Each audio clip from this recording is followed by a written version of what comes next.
नमस्कार और स्वागत है। आज हम एक ऐसे विषय पर चर्चा करेंगे जो पौराणिक कथाओं से जुड़ा हुआ है और जिसका संबंध रावण के 10 सिरों से है। रावण रामायण के सबसे प्रमुख पात्रों में से एक हैं, जिनके बारे में बहुत सी कथाएं प्रचलित हैं। उनके 10 सिरों का रहस्य एक गहरी और शिक्षाप्रद कहानी है, जो केवल शारीरिक रूप से ही नहीं बल्कि मानसिक और आध्यात्मिक दृष्टिकोण से भी समझी जाती है। कई विद्वानों का मानना है कि रावण के 10 सिर उसके अनेक पहलुओं और गुणों का प्रतीक थे। पौराणिक कथाओं के अनुसार रावण को बड़ा विद्वान और तपस्वी माना जाता था। उसके एक सिर पर उसका ज्ञान और शिक्षा की शक्ति का प्रतीक था।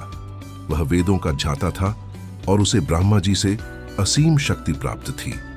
दूसरे सिर पर उसकी वीरता और युद्ध कला का प्रतीक था, क्योंकि वह एक महान योद्धा था। तीसरे सिर पर उसकी भक्ति और तपस्या का प्रभाव था, जो उसने शिवजी की आराधना में बिताया। हर सिर एक नए रूप में उसकी शक्तियों और गुणों को दर्शाता था। रावण के 10 सिरों को एक और दृष्टिकोण से समझा जाता है। यह भी कहा जाता है कि रावण के सिर उसके मानसिक विकारों और अहंकार का प्रतीक थे। जैसे हर सिर एक नए अहंकार को दर्शाता था, जो रावण को अपनी शक्ति और ज्ञान के घमंड में डूबा देता था। रावण को स्वयं के बारे में अतिशय विश्वास था और वह किसी भी प्रकार की निंदा को सहन नहीं कर पाता था। उसका यह अहंकार और आत्मविश्वास ही उसे विनाश की ओर ले गया। लेकिन रावण के 10 सिरों का एक और रहस्य भी है, जो जीवन के महत्वपूर्ण पहलुओं से जुड़ा हुआ है। यह माना जाता है कि रावण का प्रत्येक सिर मानव जीवन के किसी न किसी पहलू का प्रतीक है।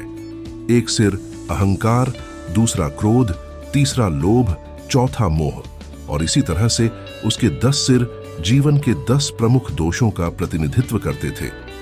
यह संदेश भी दिया जाता है कि जीवन में यदि हम इन दोषों पर काबू पाते हैं तो हम रावण जैसी परिस्थितियों से बच सकते हैं। इस प्रकार रावण के 10 सिर न केवल उसकी शक्तियों का प्रतीक है, बल्कि यह हमें यह भी सिखाते हैं कि व्यक्ति के भीतर जितनी अधिक शक्ति और गुण हों, यदि वह अपने भीतर के विकारों पर काबू नहीं पाता तो उसका पतन तय है। रावण का यह रूप हमें यह समझने में मदद करता है कि जीवन में संतुलन और आत्मनियंत्रण सबसे महत्वपूर्ण है, और यदि हम इन गुणों को ठीक से समझ और अपनाते हैं तो हम अपने जीवन में सफलता पा सकते हैं। आशा है कि आपको रावण के 10 सिरों के इस रहस्य को समझने में मदद मिली होगी। इस पॉडकास्ट को सुनने के लिए आपका धन्यवाद।